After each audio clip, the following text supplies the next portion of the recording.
Okay, we are back with the last item on the agenda, which is a continuation of a discussion from the August 2016 Commission meeting on the risk-informed assessment of CANDU safety issues.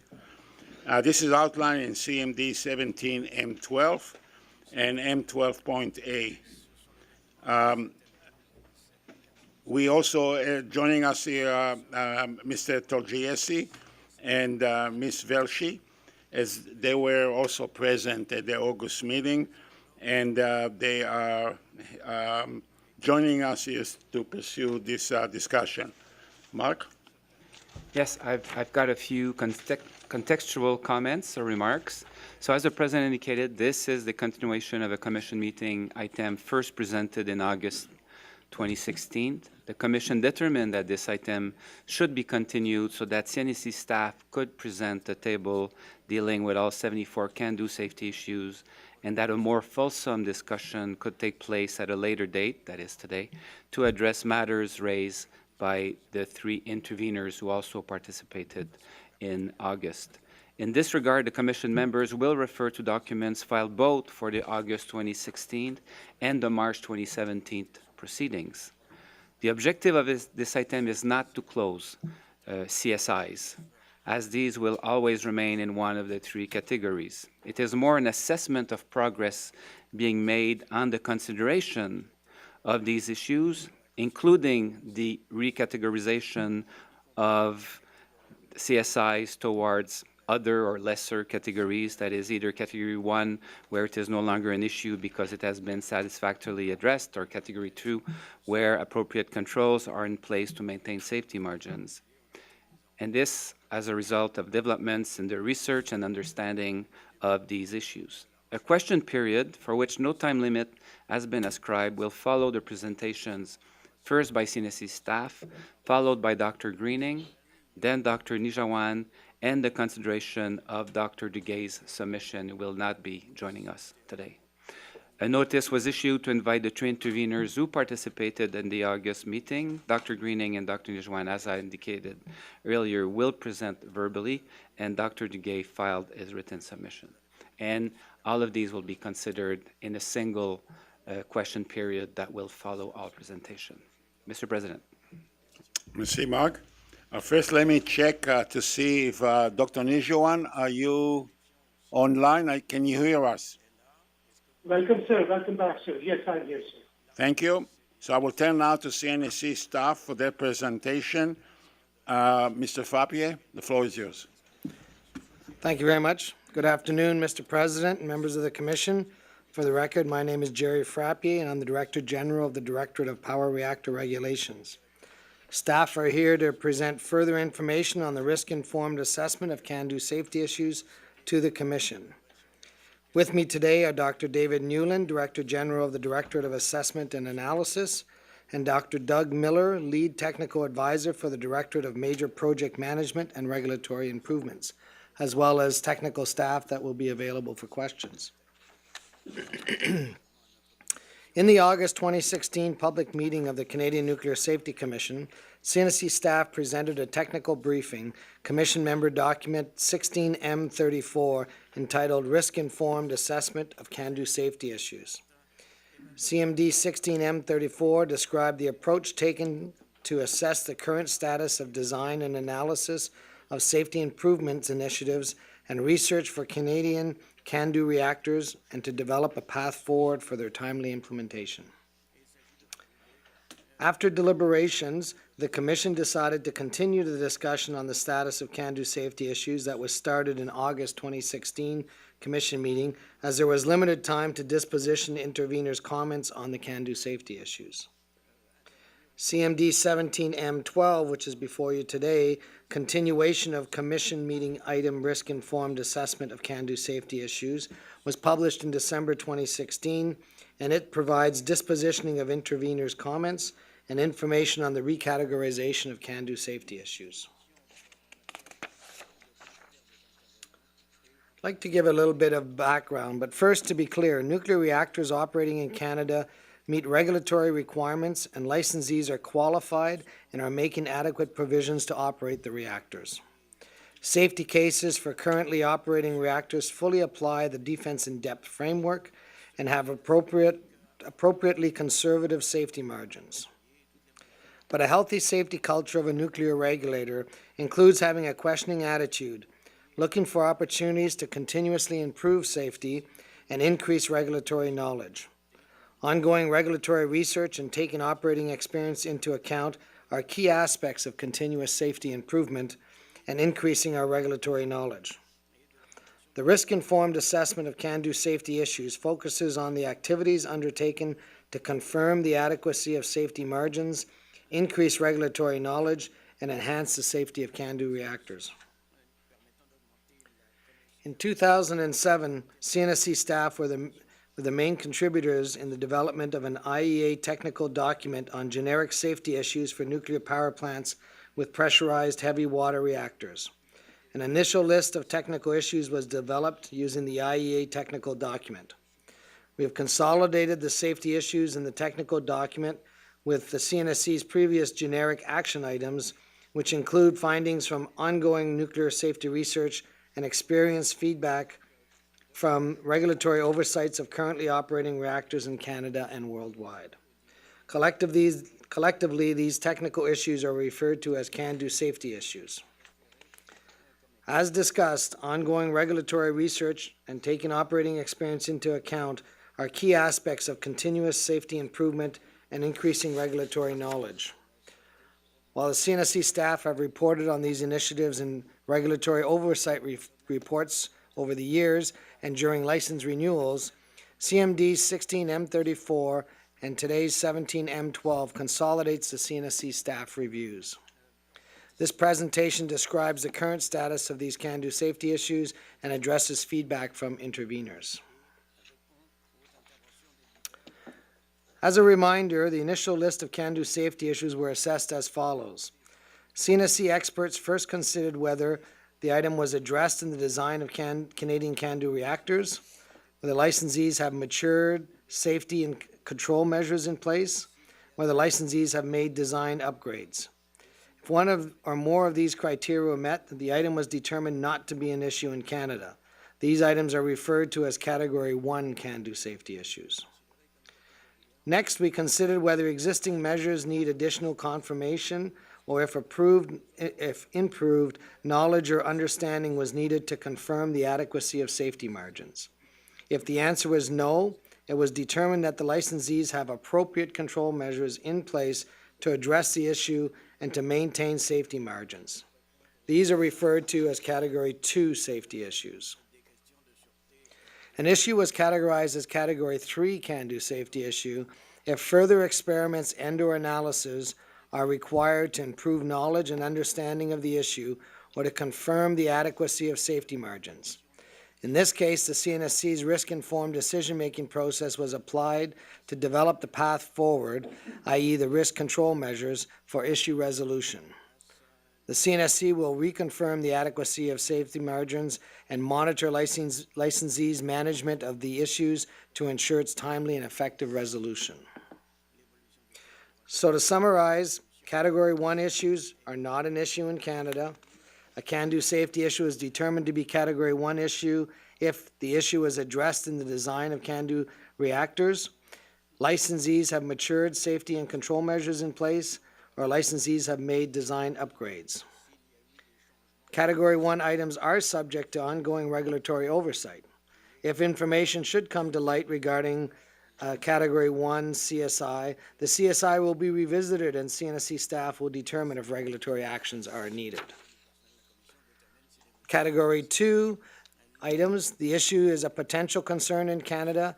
However, the licensees have appropriate control measures in place to address the issue and to maintain safety margins.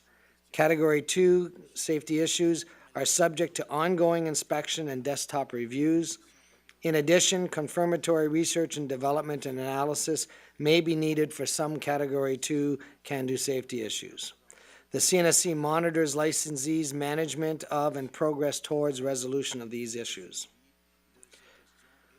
Category 3 items, the issues is a concern in Canada. However, the licensees have control measures in place to maintain safety margins, but further experiments and/or analysis are required to improve knowledge and understanding of the issue and to confirm the adequacy of safety margins. The CNSC will reconfirm the adequacy of the safety margins and continue to monitor licensees' management of the issues to ensure its timely and effective resolution. Category 3 items require more focused regulatory oversight. So for Category 1 and Category 2 issues, the uncertainties in the safety case are well understood and covered by an appropriate level of conservatism imposed by the CNSC. However, industry may still be doing further research on some Category 2 issues to be able to reduce regulatory conservatism in the safety case or for operational reasons. So what are the status of CANDU safety issues today? In 2007, when this work started, there were 24 Category 1 issues, 29 Category 2, and 21 Category 3 issues. Overall, through industry's efforts in addressing the Category 3 CANDU safety issues and the CNSC's effort in assessing submissions, there are now 25 Category 1 issues, 45 Category 2 issues, and only 4 Category 3 issues. Note that one Category 1 CANDU safety issue on fuel cladding corrosion was moved to Category 2, and we will discuss this shortly. The recategorization process includes the following steps. A licensee will provide their submission stating the request for recategorization and including supporting documentation. The CNSC staff then review the submission and evaluate the recategorization request in view of the measures to be taken for that CANDU safety issue. After it has been verified that the risk control measures have been implemented, the Category 3 CANDU safety issue is recategorized to 1 or 2. The definitions provided on the previous slide are used to determine if the CANDU safety issue should be moved to Category 1 or 2. It is also possible that if a new information arises, as was mentioned, the item may be recategorized upwards. So that's also a possibility and has occurred. During the 5th review meeting for the Convention on Nuclear Safety in 2011, there was a peer review of the application of the CNSC's risk-informed decision-making process to develop the path forward for resolution of the most significant CANDU safety issues.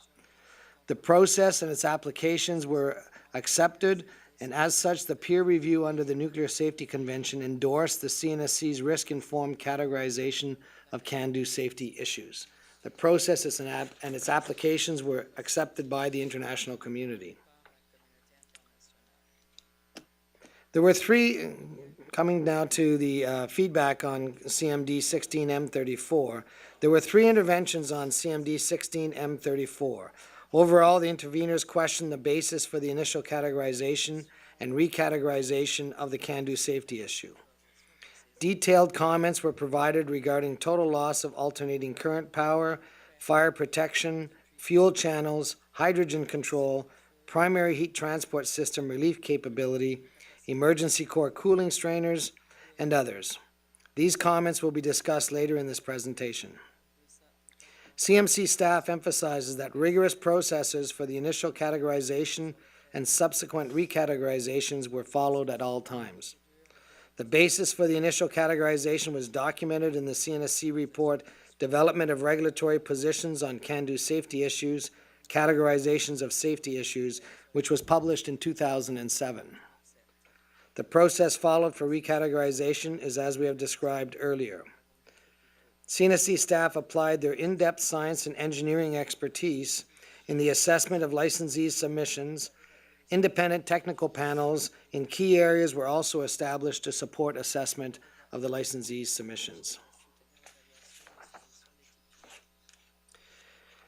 In addition to addressing technical points raised by the interveners and providing the basis for recategorization of Category 3 CSIs, this presentation will provide information on the current status of the Category 1, 2, and 3 CANDU safety issues. I will now turn the presentation over to Dr. Miller. Doug Miller, for the record. Good afternoon, Mr. President, members of the Commission. I am Doug Miller, Lead Technical Advisor for the Directorate of Major Project Management and Regulatory Improvement. We will now discuss the basis for recategorization of the Category 3 CANDU safety issues.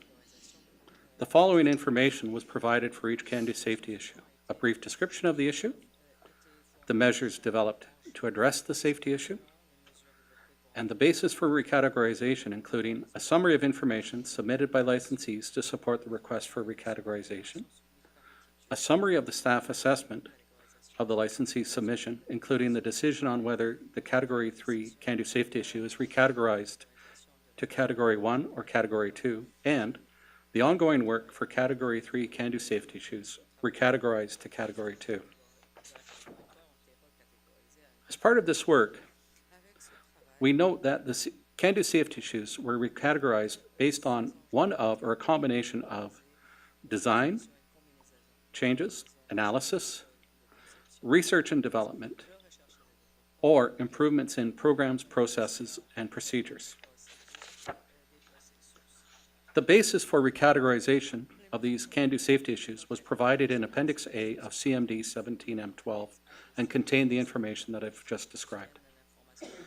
I'd like to point out that molten fuel moderator interaction, CANDU safety issue PF15, and emergency core cooling sump screen adequacy, SS1, have been recategorized from Category 3 to Category 1. The remainder of the CANDU safety issues listed on this and the next slide have been recategorized from Category 3 to Category 2. As mentioned, these items were recategorized based on the combination of design work, analysis, research and development, and improvements in programs, processes, and procedures. The letters beside each of them indicate the type of information supporting the recategorization.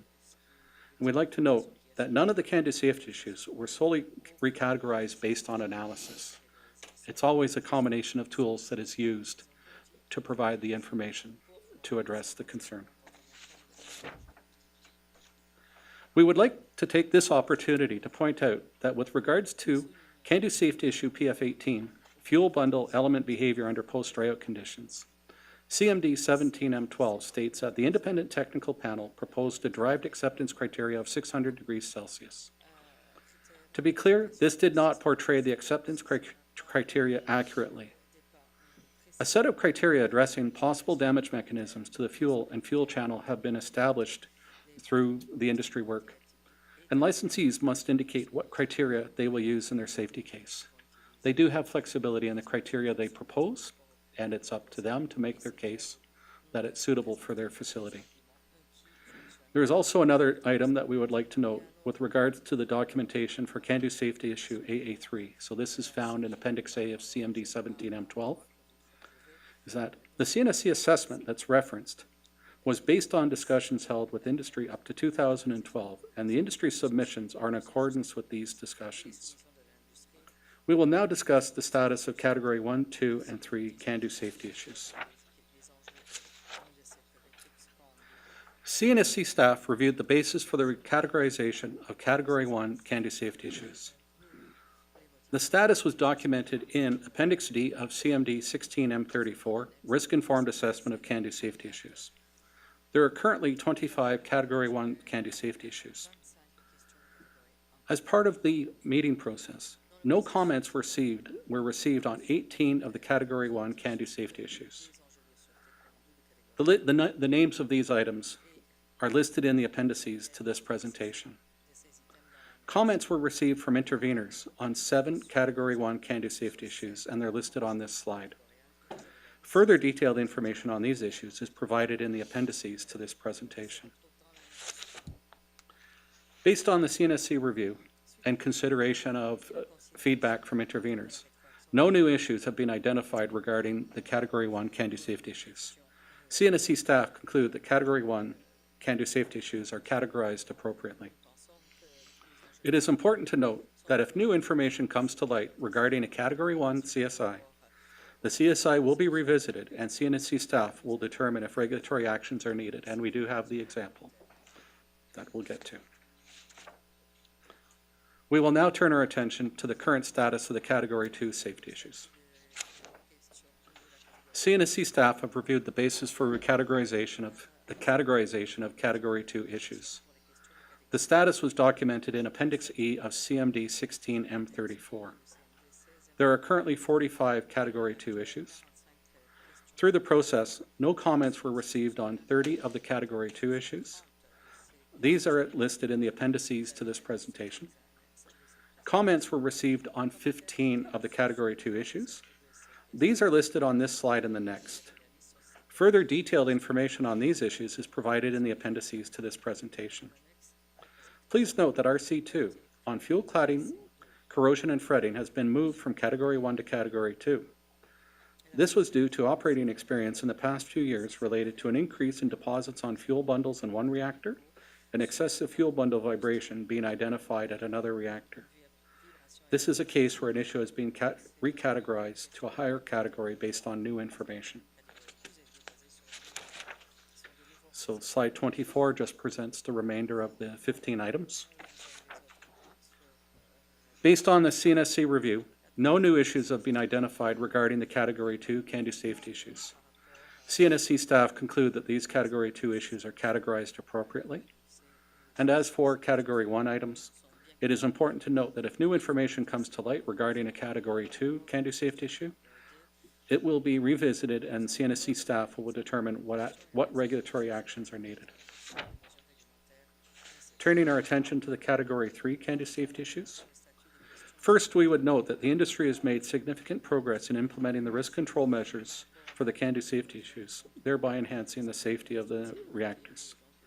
The remaining 4 Category 3 CANDU safety issues are related to IH6, the need for systematic assessment of high energy line break effects, AA9, analysis for void reactivity coefficient, PF9, fuel behavior and high temperature transients, and PF10, fuel behavior and power pulse transients. The latter 3 are addressed as part of the consideration of large locus safety margins.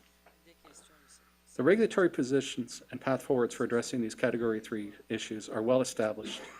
Further experimental work and analysis are required to confirm the acceptance criteria and analysis methodologies proposed for use in licensing applications.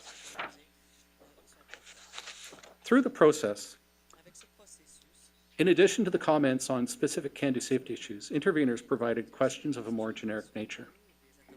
Items included progress in addressing CANDU safety issues, the basis for the initial categorization and recategorization of CANDU safety issues, details on the risk-informed decision-making process, containment testing, and safety report updates. Further detailed information on these items is provided in the appendices to this presentation. I will now turn the presentation over to Mr. Frappier. Thank you. Safety analysis and design. In conclusion, safety analysis and design have always been conservative, and all reactor types have ongoing research activities. Periodically, it is useful to review the information from research and operating experience. We have consolidated the safety issues in the IEA Tech Doc on generic safety issues for nuclear power plants with pressurized heavy water reactors, with the CNSC's generic action items that include findings from ongoing nuclear safety research and experienced feedback from the regulatory oversight of currently operating reactors in Canada and worldwide. Licensees must undertake focused actions on issues where further experiments and/or analyses are required to improve knowledge and understanding of the issue and to reconfirm the adequacy of safety margins. But to be clear, the safety case for facilities remains valid and adequate provisions for safety are in place at Canadian nuclear power plants. There were 3 interventions on this CMD. Overall, the interveners questioned the basis for the initial categorization and recategorization of some of the CANDU safety issues. The CNSC staff emphasized that rigorous processes for the initial categorization and subsequent recategorizations were followed at all times and were used for the initial categorization of CANDU safety issues and for any follow-on recategorization.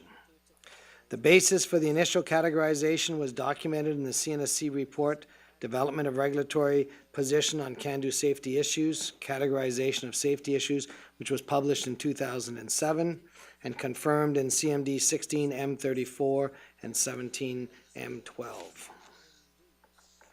The CNSC staff applied their in-depth science and engineering expertise in the assessment of licensees' submissions. Independent technical panels in key areas were also established to support assessment. CMD 17M12 demonstrates that recategorization was done in a systematic way based on technical reviews.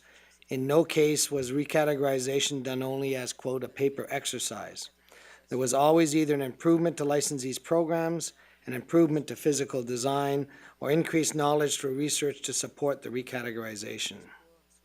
It is important to note that following this assessment and consideration of interveners' comments, there were no new issues or items that required immediate attention by the licensees.